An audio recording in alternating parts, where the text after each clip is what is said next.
the print company, the nearest registered print company with Redbubble to the customer gets the order.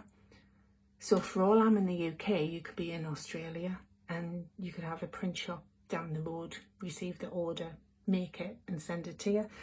That way it cuts down the time in the customer getting the order.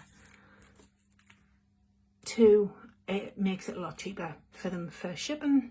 And 3, it's keeping business local. So it's business as near to you, or as near as can be, being kept in work, traditional print shops and fabric printers and stuff like that. So it's quite important to me, and I think it's quite a nice story behind it. So so yeah, a lot of my designs exist anyway because I created them from a Redbubble store. Back to the flowers.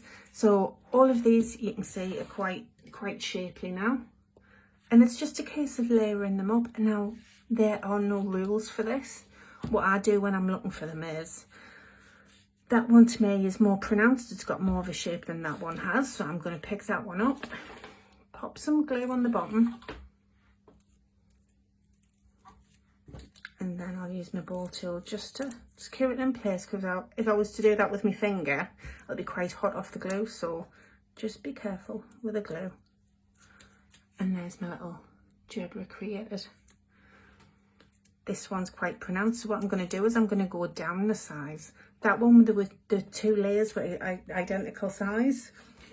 When I've cut them out the sheet, I've gone for that one and that one on top of each other. Well, for the next one, I'm going to go for a big one and a smaller one on top, just to show you the difference. So I'll turn that round.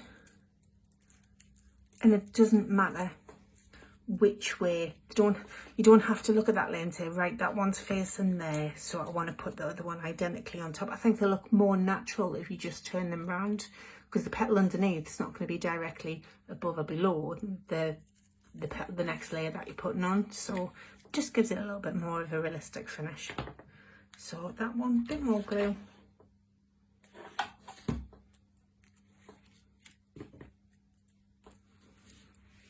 There we go. And then that's your little flowers made. Now normally with my handmade flowers, let's get this little order out. So for these type of flowers, normally what I would do is I would put little beads and gems and stamens in the centres, little berry tops.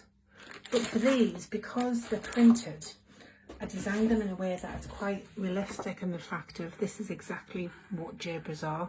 They have that really fluffy centre, which is the seeds. Eventually you can dry them out and plant them, and sometimes you get plants grow off them. So